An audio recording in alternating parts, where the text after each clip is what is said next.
వారపు సంతలో అయితే ఇప్పుడు కూరగాయలు వండుకోవడానికి కారం గట్రా ఇవన్నీ తెచ్చుకుంటామండి.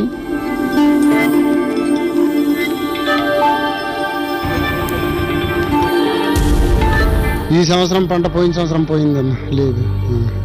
ఈ సంవత్సరం మరి వర్షం మొన్నమే పడిందమ్మా, వర్షం లేదు.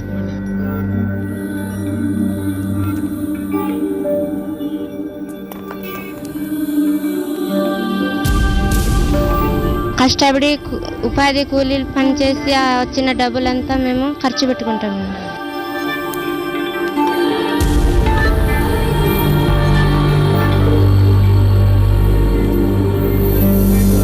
బతుకు చిత్రం ఈ రోజు రాత్రి 8:30 తిరిగి బుధవారం ఉదయం 10:30